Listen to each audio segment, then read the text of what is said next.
Telugu digital media network లో political కేటగిరీలో number 1 కేవలం 72 గంటల్లో 1,50,00,000 వ్యూస్ పైగా popular TV network. Sir, Andhra Pradesh రాజకీయాల్లో ఇంకొక వార్త పెద్ద ఎత్తున సోషల్ మీడియాలో హల్చల్ చేస్తుంది. ఏంటంటే, దివంగత నేత వైఎస్ఆర్ కుమార్తె షర్మిల గారు నారా లోకేష్కి క్రిస్మస్ గిఫ్ట్ పంపించడం పైన పెద్ద ఎత్తున చర్చ నడుస్తుంది.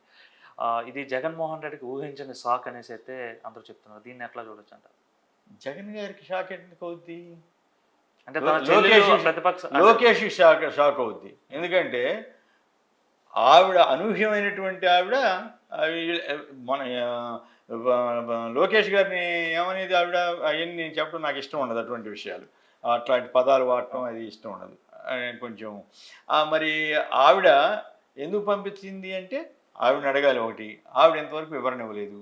పోనీ లోకేష్ ఎందుకు వచ్చిందని ఆయన ఊహించి చెప్పలేదు. కానీ సోషల్ మీడియాలో అయితే ప్రత్యేకించి టీడీపీ వాళ్ళు కానీ వాళ్ళు ఏమని వాళ్ళు అబ్బో ఇంకేముంది వైఎస్ కుటుంబం మొత్తం ఇప్పుడు చెప్పమనండి, షర్మిల గొప్పది, వైఎస్ రాజశేఖర రెడ్డి చాలా గొప్పవాడు, వారి ఆశయాలు గొప్పవి అని చెప్పమనండి లోకేష్ గారిని, నిన్ను చంద్రబాబు నాయుడు గారిని. షర్మిల గారు కనుక మాకు ఆంధ్రప్రదేశ్ రాజకీయాల్లోకి వస్తే మేము ఆవిడతో కలిసి పనిచేస్తామని చెప్పమనండి. సో గిఫ్ట్లు పంపించుకోవటం అనేది మర్యాదపూర్వకంగా పంపించుంటే ఓకే. నాకు తెలియదు ఆవిడ ఎందుకు పంపించింది అన్నది ఇంతవరకు అధికారికంగా ఎక్కడ రాలేదు. ఆవిడ పంపించడం కరెక్టా కాదా అంటే వ్యక్తిగతంగా పంపితే తప్పు కాదు, రాజకీయంగా పంపించుంటే తప్పు.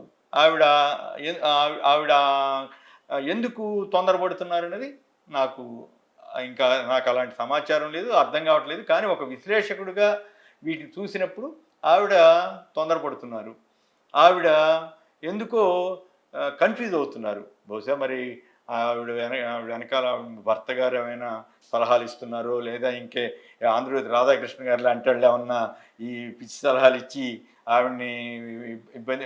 ఇప్పుడు రాధాకృష్ణ గారు ఇట్టటాలు చెప్పబట్టే కదా తెలంగాణలో పరువు పోగొట్టుకున్నారు. ఇప్పుడు మాబోటి వాళ్ళంతా అయ్యో ఇప్పుడు రాజశేఖర రెడ్డి గారి అమ్మాయి కాస్త ప్రతిష్టగా మంచిగా చేసుకుని ఏమన్నా 4 సీట్లు తెచ్చుకుంటుందేమో అనుకుంటే చివరికి ఏ పరిస్థితి తీసుకెళ్లారు అంటే తెలుగుదేశాన్ని కానీ తెలుగుదేశానికి సంబంధించిన మీడియాని కానీ నమ్ముకుంటే ఎలాంటి పరాభవం ఎదురవుతుందో మొన్న స్వయంగా వైఎస్ఆర్టీపీ షర్మిల గారు చూశారు. అయినప్పటికి కూడా ఆమె అదే ధోరణిలో వెళ్ళింది అనుకోండి, ఆవిడకే నష్టం. ఇప్పుడు జగన్ గారికి ఎందుకు నష్టం లేదు అని మీరు అడగొచ్చు. జగన్ గారికి నష్టం కంటే కూడా కొద్దిగా చికాకు అనిపిస్తుంది. సొంత చెల్లెలు కదా ఎందుకు ఇట్లా చేస్తోంది అనే ఫీలింగ్ రావచ్చు. నేను దాని వరకు తప్పుపట్ట, కారణాలు ఏమన్నా ఉండొచ్చు. కానీ ఎందుకంటే ఆయన మొదటి రోజే డిక్లేర్ చేస్తాడు, ఆమెను మేము వద్దని చెప్పాం, తెలంగాణ రాజకీయాల్లోకి మనం వెళ్ళొద్దు అని చెప్పాం. అయినప్పుడు కూడా ఆవిడ నేను తెలంగాణలోనే పుట్టాను పెరిగాను అక్కడే పెళ్లి చేసుకున్నాను కాబట్టి నేను అక్కడే వెళ్తానన్నారు, మీ ఇష్టం, ఇంకా అయిపోయింది, అంతే కదా. ఎంత కాదన్నా కూడా ఎంత అన్నా చెల్లెళ్ళు అయినా కూడా ఎవరి ఇష్టం వాళ్ళది, ఎవరిష్టం వాళ్ళది. ఒక్కసారి అదే గనక ఆవిడ ఇక్కడ ఉండి ఏపీలోనే ఉండి రోజు జగన్ గారికి ఏమైనా చికాకు పెట్టుంటే అప్పుడు ఈయనకి ఇబ్బంది అయ్యింది. ఆవిడ అంతవరకు ఫెయిర్గా ఉన్నారు, అంతవరకు మనం ఒప్పుకోవాలి. ఆవిడ ఫెయిర్గా ఉన్నారు కానీ అక్కడ సరిగా రాజకీయం చేయలేకపోయారు అనేది మనం అర్థం చేసుకోవాలి. ఎందుకంటే రాజకీయం అంటే కేవలం ఒక్క మనిషి మీద ఆధారపడి ఉండదు. మొత్తం నియోజకవర్గాలన్నింటిలోనూ తనకంటూ ఒక బలగం ఉండాలి, వాళ్ళ క్యాడర్ని డెవలప్ చేసుకోవాలి. అప్పుడు ఒక పార్టీ నిర్మాణం జరుగుతుంది. అవేవి చేయకుండా కేవలం రాజశేఖర రెడ్డి గారు మా నాన్నగారు కాబట్టి ఓట్లు వేసేస్తారనుకుంటే అది పొరపాటు. రాజశేఖర రెడ్డి గారి అభిమానులు కాంగ్రెస్లో కూడా ఉన్నారు కదా, కాంగ్రెస్ అక్కడ ఉన్నంతలో బలంగానే ఉంది, క్యాడర్ తోటి ఉంది కదా. మీరు ఆ క్యాడర్ని ఎంతవరకు లాగగలిగారు? సో అందువల్ల అక్కడ పొరపాటు, అక్కడ టీడీపీ వాళ్ళ ట్రాప్లో పడి, ప్రత్యేకించి రాధాకృష్ణ లాంటి మ్యానిపులేటర్స్ ట్రాప్లో పడి ఆవిడ నష్టపోయారనేది నా వ్యక్తిగత అభిప్రాయం.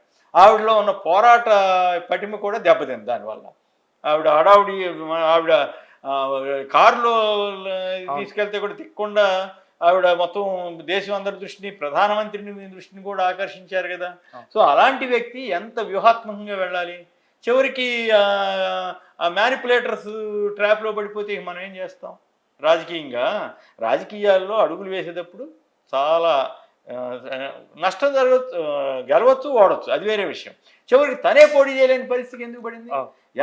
నిజంగా చెప్పాలంటే పొంగులేటి శ్రీనివాసరెడ్డి గారు తమకు వాళ్ళకి ఆప్తులు కావచ్చు, అయినా రాజకీయంకి వచ్చినప్పుడు వ్యతిరేకమైతే వ్యతిరేకంగానే ఉండాలి. మళ్ళీ కాసేపు కాంగ్రెస్లో విలీనం చేసేదాకా ఎందుకు వెళ్ళారు? కాంగ్రెస్లో విలీనం చేయడానికి చివరికి అప్రదిష్ట చేసుకోలేని పరిస్థితికి రావటం ఎంత అప్రతిష్ట. ఇవన్నీ చెప్పుకుంటే బాగోదు. ఆవిడ ఆలోచించుకోవాలి ఎవరు తనకి విశ్వసనీయ వ్యక్తి, తనకి ఎవరు మంచి సలహాలు ఇస్తున్నారు, తనని వాళ్ళ ప్రయోజనాల కోసం తనని రాజకీయంగా ఎలా వాడుకుంటున్నారు అనేది ఆవిడ ఆలోచించుకోవాలి. అంత తప్పితే జగన్ గారికి దీనివల్ల వచ్చే నష్టమేం లేదు, ఈ పరిణామం వల్ల వచ్చే నష్టమేం లేదు. ఆవిడ ఎవరికైనా గిఫ్ట్లు పంపించుకోవచ్చు వ్యక్తిగత హోదాలో, కానీ రాజకీయ హోదాలో పంపించి భవిష్యత్తులో పోని ఏమన్నా పొత్తు పెట్టుకుంటారా, ఏమన్నా ఆయన ఏమైనా సీట్లు ఇస్తారా చంద్రబాబు గారు షర్మిల గారి పార్టీకి? ఆవిడ ఇక్కడికి వచ్చి వైఎస్ఆర్ ఏపీ అని ఏమన్నా పెట్టుకుంటుందా పార్టీ? లేదు కాంగ్రెస్ పార్టీ ద్వారా కాంగ్రెస్ పార్టీలోకి వస్తే కాంగ్రెస్ తో పొత్తు ఏమైనా పెట్టుకుంటుందా? కాంగ్రెస్ ని బండబూతులు తిట్టాడు కదా ఈయన. మరి ఇప్పుడు అదే కాంగ్రెస్ తోటి కాంగ్రెస్ తో కలిశారు కదా తెలంగాణ, కలిశారు, మళ్ళీ తర్వాత గాలి కుదిరేశాడు కదా. చంద్రబాబు నాయుడు ఎవరితోనైనా కలుస్తారని మీకు తెలిసిందే. తర్వాత మళ్ళీ ఏపీ ఎలక్షన్ వచ్చేసరికి గాలి కుదిరేశాడు, మళ్ళీ ఇప్పుడు ఇండైరెక్ట్ గా వాళ్ళని సపోర్ట్ చేశాడు.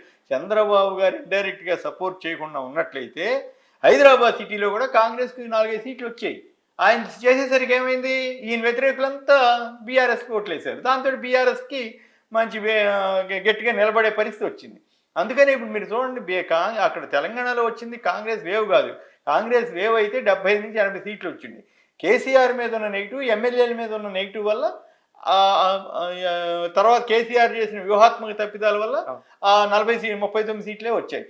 కేసీఆర్ ఒక 20-25 సీట్లు మార్చుంటే మళ్ళీ హంగన్న వచ్చేది, ఆయనకి బొటాబొటీతో బయటపడి ఉండేవాడు. సో అవన్నీ వేరే విశ్లేషణలు. కానీ ఇక్కడ వైఎస్ షర్మిల గారు ఒక పార్టీ పెట్టడం కానీ, దాన్ని నడపలేకపోవడం కానీ, నడిపినా పోటీ చేయలేకపోవడం కానీ, చివరికి తాను కూడా పోటీ చేయలేకపోవడం కానీ, ఇవన్నీ కూడా ఆవిడ రాజకీయంగా ఆవిడ అపరిపక్వత, ఫెయిల్యూర్స్ కిందకు వస్తాయి. అయితే రాజకీయాల్లో ఫెయిల్ అవ్వచ్చు, సక్సెస్ అవ్వచ్చు, కానీ నిలబడగలగాలి. ఆ నిలబడగలగటానికి ఆవిడని నిలబడనివ్వకుండా జగన్ గారిని ఇబ్బంది పెట్టే లక్ష్యంతో కొన్ని శక్తులు ఆవిడని రాజకీయంగా వాడుకోవాలని చూస్తున్నాయి. ఆవిడ వాళ్ళ ట్రాప్లో పడితే ఇంకా నష్టపోతారు తప్పితే జగన్ గారికి వచ్చే పెద్ద నష్టమేమీ ఉండదు. బహుశా మరి వాళ్ళకి వ్యక్తిగతంగా ఏమీ తగేదా ఉన్నట్టుగా ఇంతవరకు ఎక్కడా చెప్పలేదు. జగన్ గారు చెప్పలేదు, షర్మిల గారు కూడా ఎక్కడా అనలేదు. పైగా నేను ఏపీ రాజకీయాల్లోకి రానంటే రానన్నారు. మరి ఇప్పుడు వస్తారని ఇప్పుడు ఇవాళ ఆవిడని ఏదో ఏపీసీసీ ప్రెసిడెంట్ చేస్తారని ఇట్లా ప్రచారం చేస్తుంది. ప్రత్యేకించి ఆంధ్రజ్యోతి వాళ్ళే కదా ఎక్కువ ప్రచారం చేస్తుంది. ఆంధ్రజ్యోతి వాళ్ళతోటి ఆవిడ అనిలో ఇలా కాంటాక్ట్లో ఉన్నట్టున్నారు.